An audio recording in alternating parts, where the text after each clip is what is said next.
ऊसाची शेती म्हटलं की आपल्या डोळ्यासमोर नेमकं काय चित्र उभं राहतं. म्हणजे गुडघाभर पाण्यात बुडालेलं शेत, पाण्याचे खळाळणारे पाट आणि सगळीकडे नुसता चिखल. बरोबर. हं, अगदी बरोबर. पिढ्यानपिढ्या आपण हेच तर पाहत आलो आहोत. ऊसाचं शेत म्हणजे पाण्याचा महापूर. हो ना. पण बरं, जरा विचार करूया. जर हेच पाणी आपण निम्म्यापेक्षा कमी केलं, म्हणजे अक्षरशः अर्ध केलं, आणि तरीही ऊसाचं उत्पादन थेट दुप्पट झालं तर? अरे बापरे!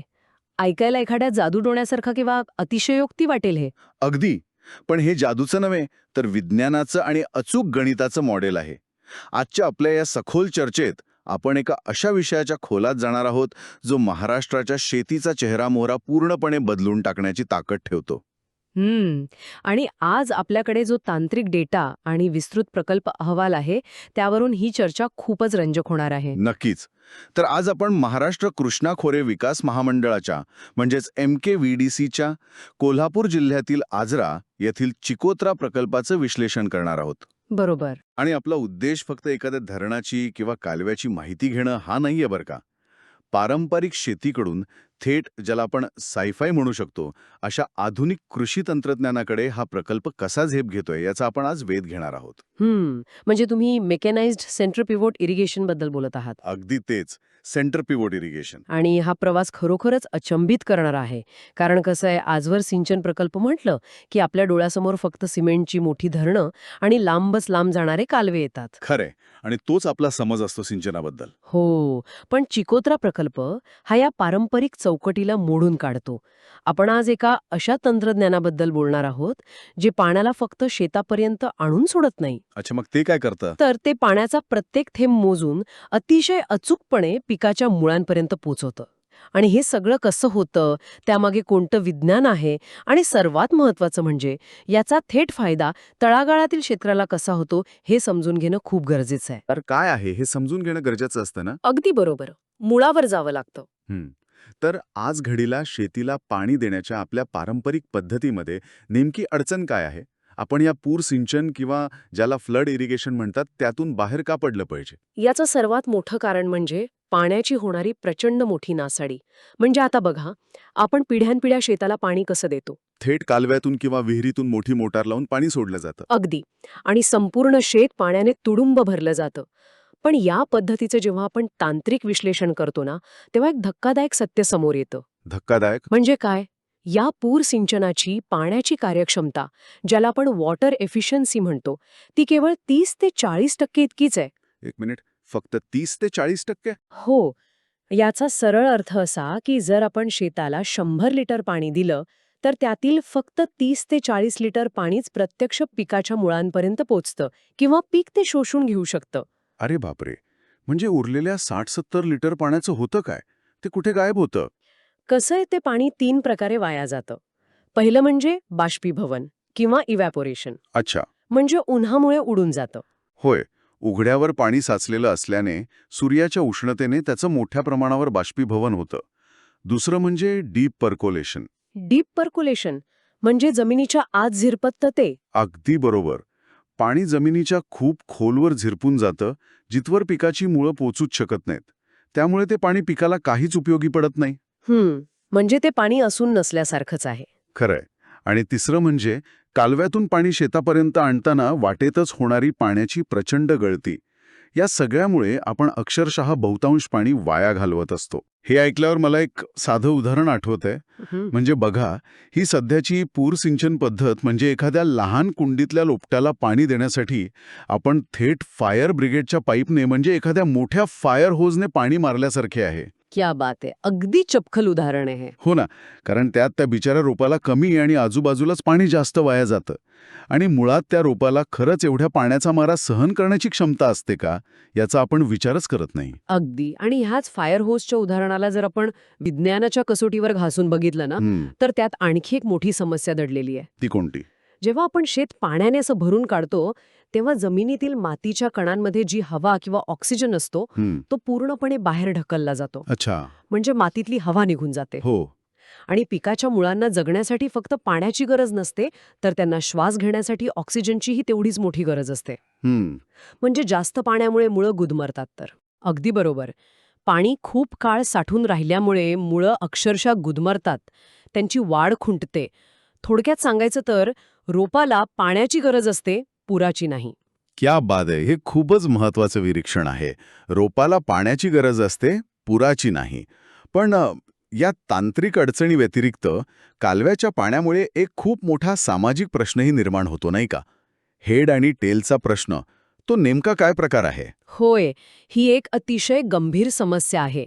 पाण्याचं असमान वाटप हा वर्षानुवर्षे चालत आलेला कळीचा मुद्दा आहे. हां, म्हणजे कालव्याच्या सुरुवातीचे आणि शेवटचे शेतकरी असा तो वाद आहे ना? हो, कालवा जिथून सुरू होतो, म्हणजे ज्याला आपण हेड म्हणतो, तिथल्या शेतकऱ्यांना मुबलक आणि हवं तेवढं पाणी मिळतं. अनेकदा ते गरजेपेक्षा जास्त पाणी ओढतात. बरोबर. आणि शेवटच्या शेतकऱ्यांचं काय? तोच कालवा जेव्हा अनेक किलोमीटरचा प्रवास करून शेवटच्या टप्प्यात म्हणजे टेलला पोहोचतो, तेव्हा तिथे पाण्याचा थेंबही उरत नाही. शेवटच्या शेतकऱ्याच्या वाट्याला फक्त कोरडा कालवा आणि निराशा येते. अरे रे! आणि यामुळेच मग गावांमध्ये पाणी वाटपावरून तणाव निर्माण होतो? अगदी. आणि एक मोठी आर्थिक दरीही तयार होते. मग इथे मला एक अगदी स्वाभाविक प्रश्न पडतो, जर कालव्यातून पाणी गळत असेल आणि शेवटपर्यंत पोहोचत नसेल, तर यावर उपाय म्हणून फक्त पाईपलाईन टाकणे पुरेसे नाही का? म्हणजे तुम्हाला पीडीएन बद्दल म्हणायचंय का? हो. आजकाल बरेच मोठे प्रकल्प पीडीएन म्हणजे प्रेशराइज्ड पाईप डिस्ट्रीब्युशन नेटवर्क किंवा बंदिस्त पाईपलाईन प्रणालीवर भर देत आहेत ना? पाईपलाईन टाकली की गळती थांबेल आणि पाणी शेवटपर्यंत पोहोचेल. मग आणखी वेगळ्या तंत्रज्ञानाची काय गरज आहे? वरवर पाहता हा उपाय एकदम योग्य वाटतो. पाईपलाईन टाकल्याने कालव्यातून होणारी पाण्याची गळती नक्कीच थांबेल. पण खरी अडचण पुढेच आहे. अच्छा, पुढे म्हणजे कुठे? शेतात आल्यावर? हो, समजा आपण बंदिस्त पाईपमधनं पाणी शेतकऱ्याच्या बांधापर्यंत पोहोचवले. पण पुढे काय? जर तो शेतकरी पुन्हा ते पाणी पाईपमधून थेट शेतात खुल्या पद्धतीनेच सोडून देणार असेल, तर शेतावरच्या पाण्याची कार्यक्षमता ऑन फार्म एफिशियन्सी तशीच 30-40% राहील. म्हणजे आपण पाणी फक्त सुरक्षितपणे शेतापर्यंत आणलं, पण त्याचा वापर मात्र परत त्याच जुन्या उधळपट्टीच्या पद्धतीने केला. अगदी बरोबर. म्हणूनच फक्त पीडीएन पुरेसे नाही. शेतावरचं प्रत्यक्ष पिकामध्ये पाण्याचा वापर कसा होतोय यासाठी आधुनिक तंत्रज्ञानाची गरज आहे. आणि मला वाटतं इथेच चिकोत्रा प्रकल्पातील या सेंटर पिव्होट सिंचन तंत्रज्ञानाची अतिशय भव्य एंट्री होते. नक्कीच. आता इथून पुढचा भाग खरोखरच चित्तथरारक आहे, कारण आपण एका सामान्य शेतातून थेट स्मार्ट शेतीच्या जगात पाऊल टाकत आहोत. हे सेंटर पिव्होट इरिगेशन म्हणजे ज्याला आपण सीपीआय म्हणतो, हे नेमकं काय प्रकरण आहे? हे दिसायला कसं असतं आणि ते काम कसं करणार आहे? कसं आहे, सेंटर पिव्होट याच्या नावातच त्याचा अर्थ दडलेला आहे. हे एक अतिशय अवाढव्य आणि पूर्णपणे स्वयंचलित सिंचन तंत्रज्ञान आहे. अवाढव्य म्हणजे किती मोठं असतं हे? जर तुम्ही याची कल्पना केली तर शेताच्या मध्यभागी एक मोठा मजबूत मुख्य खांब किंवा टावर असतो. त्याला पिव्होट म्हणतात. आणि या खांबाला एक अतिशय लांब शेकडो मीटर लांबीची एक लोखंडी पाईपलाईन जोडलेली असते. या पाईपलाईनला ठराविक अंतरावर मोठी चाकं बसवलेली असतात आणि पाण्याचे फवारे लागलेले असतात. अच्छा, म्हणजे चाकं आणि फवारे असलेली पाईपलाईन. हो. आणि ही संपूर्ण यंत्रणा त्या मध्यवर्ती खांबाभोवती घड्याळाच्या काट्याप्रमाणे वर्तुळाकार फिरते आणि संपूर्ण शेताला अतिशय अचूकपणे पावसासारखं पाणी देते. बापरे, म्हणजे एक भला मोठा फिरता लोखंडी पूल असल्यासारखेच हे दिसेल. अगदी तसंच. आणि याचा आवाका खूप मोठा आहे. चिकोत्रा प्रकल्पाचं उद्दिष्ट तब्बल 2000 हेक्टर एवढ्या विस्तीर्ण क्षेत्रावर हे तंत्रज्ञान राबवण्याचे आहे. 2000 हेक्टर? मग यासाठी असे किती पिव्होट्स लागतील? यासाठी साधारणपणे 50 ते 60 मोठे पिव्हट्स बसवले जातील. आणि विचार करा, यातील प्रत्येक एक पिव्हट एकटाच 40 ते 60 हेक्टर एवढ्या मोठ्या क्षेत्राला पाणी देईल. एका पिव्हट खाली 60 हेक्टर? हे तर प्रचंड आहे. हो ना. आणि हे सगळं पूर्णपणे स्वयंचलित असेल. यामध्ये दाबाने पाणी देणारी पाईपलाईन, इंटरनेट ऑफ थिंग्स म्हणजे IoT आणि हवामानानुसार पाण्याचं नियंत्रण करणारे अत्याधुनिक सेन्सर्स बसवलेले असतील. म्हणजे सेन्सर स्वतः ठरवणार? होय, जमिनीतील ओलावा मोजून हे सेन्सर स्वतः ठरवतील की कधी पाणी द्यायचे आणि किती द्यायचे. मानवी हस्तक्षेपाची गरजच नाही. एक मिनिट थांबा. हे सगळं हॉलिवूडच्या एखाद्या सायफाय सिनेमात ऐकायला खूप भारी वाटतं, पण आपण इथे महाराष्ट्रातल्या आजऱ्याची गोष्ट करत आहोत. मला इथे खूप प्रॅक्टिकल प्रश्न विचारायचा आहे. विचारा ना. हे GPS, IoT आणि आर्टिफिशियल इंटेलिजन्सवर चालणारं सिंचन आपल्या पारंपरिक ऊस उत्पादक शेतकऱ्यांसाठी खूपच क्लिष्ट म्हणजे कॉम्प्लेक्स नाही का होणार? मला समजतोय तुमचा मुद्दा. कारण कसं आहे, ग्रामीण भागात अनेकदा मोबाईल नेटवर्कचे इश्यू असतात.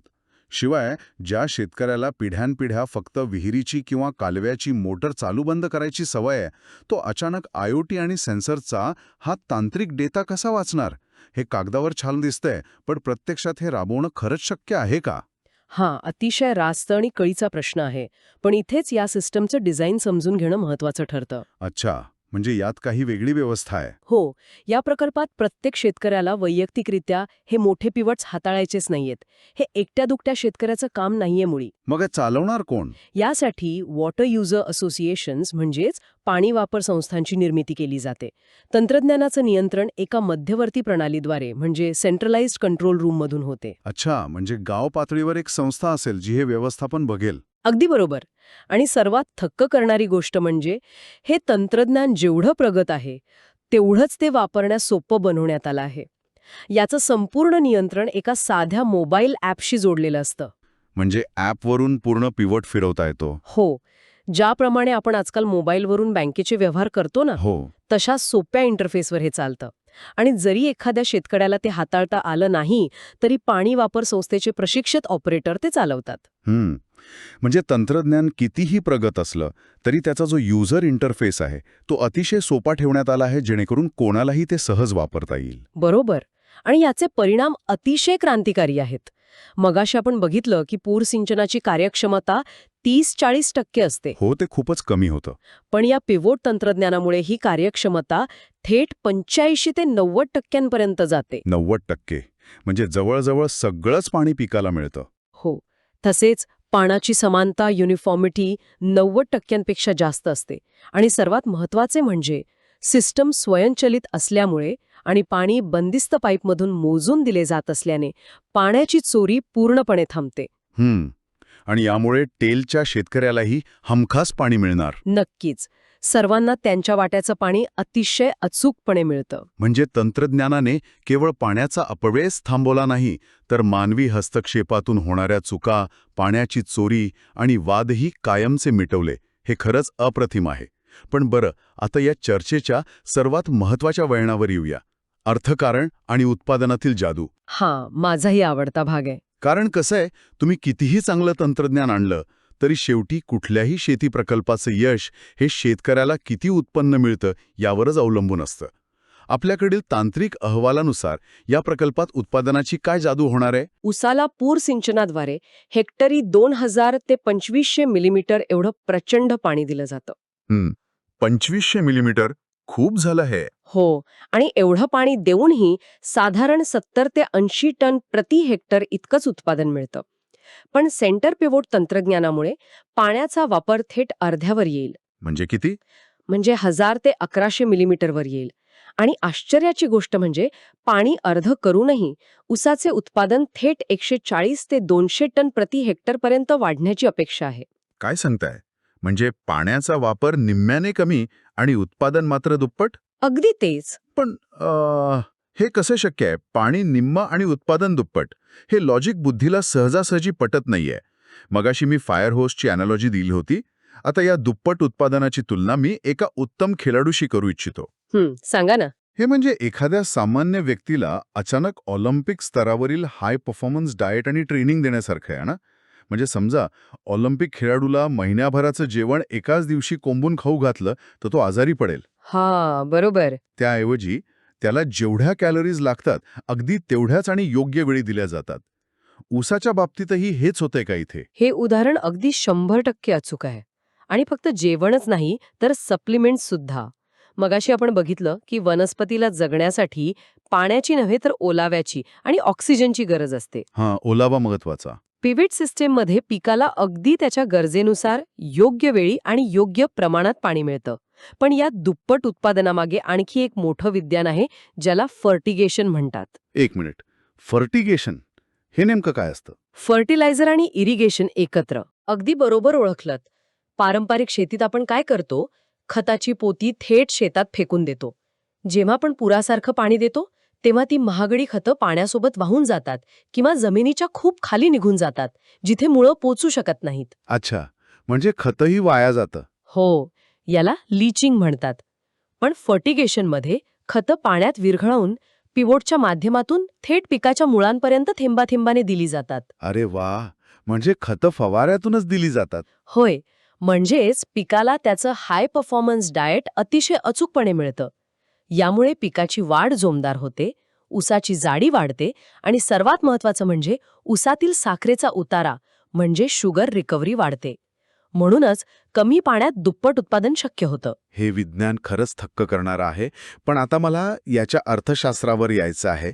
कारण हे जे तुम्ही ऑलिम्पिक डाएट किंवा हे जे महाकाय पिवोट्स म्हणताय, याचा खर्च नक्कीच खूप जास्त असणार. मग आर्थिकदृष्ट्या हे सगळं शेतकऱ्याला आणि सरकारला परवडणार आहे का? याचा खर्च कोण करणार? इथेच या प्रकल्पाचे खरे आर्थिक यश दडलेले आहे. हे अगदी खरे आहे की यासाठी सुरुवातीची भांडवली गुंतवणूक कॅपिटल इन्व्हेस्टमेंट मोठी आहे.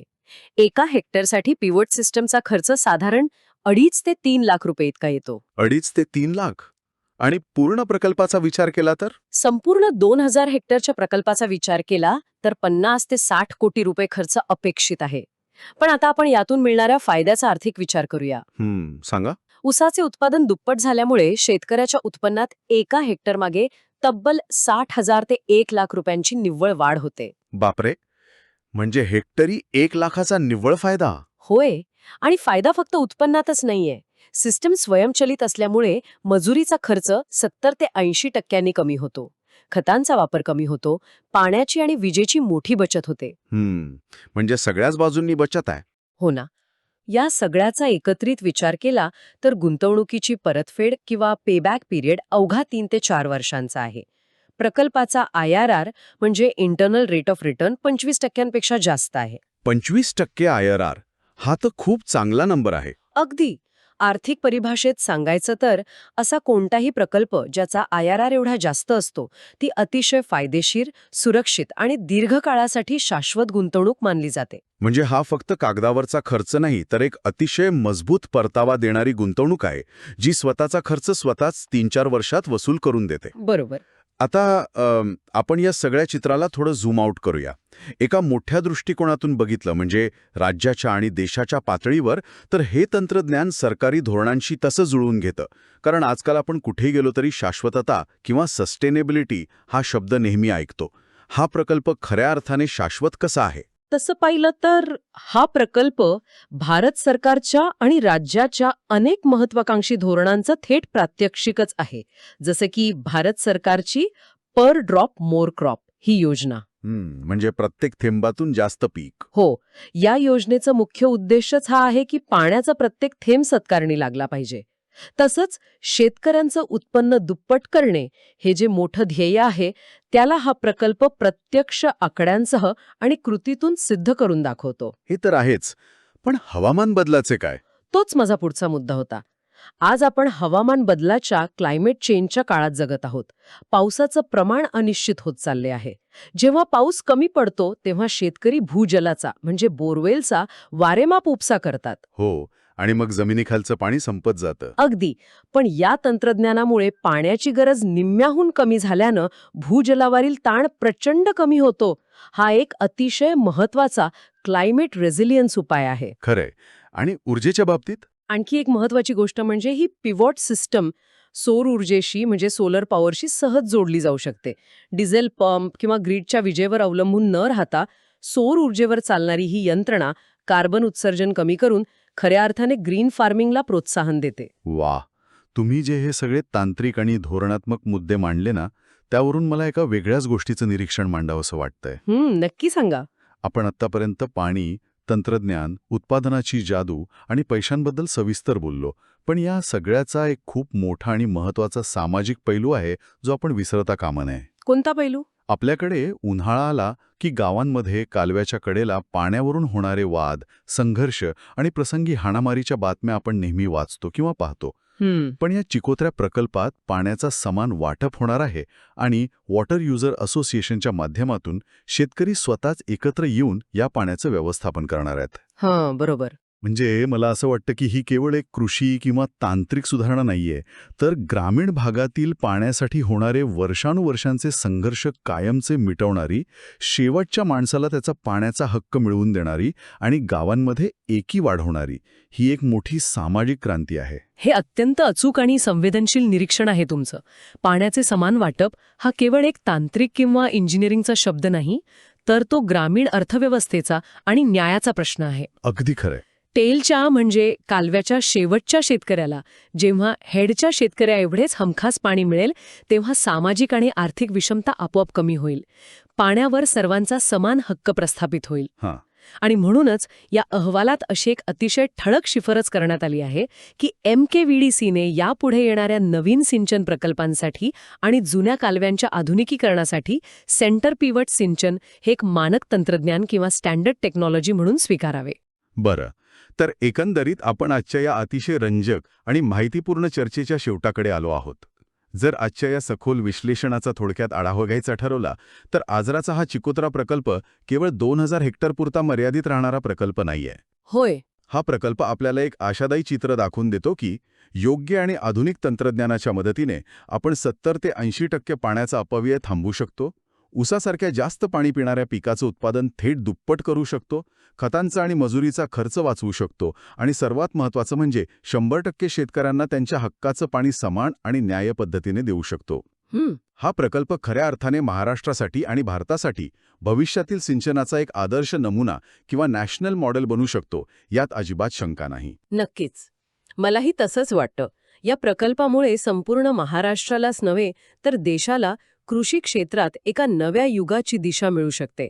पाण्याचे काटेकोर नियोजन, आधुनिक तंत्रज्ञान आणि तळागाळातील शेतकऱ्यांची आर्थिक प्रगती यांचा हा एक अतिशय उत्तम आणि व्यावहारिक संगम आहे. अगदी सहमत आहे मी, पण जाता जाता या सगळ्या सकारात्मक आणि थक्क करणाऱ्या गोष्टींमधून एक वेगळाच विचार करायला लावणारा मुद्दाही समोर येतो.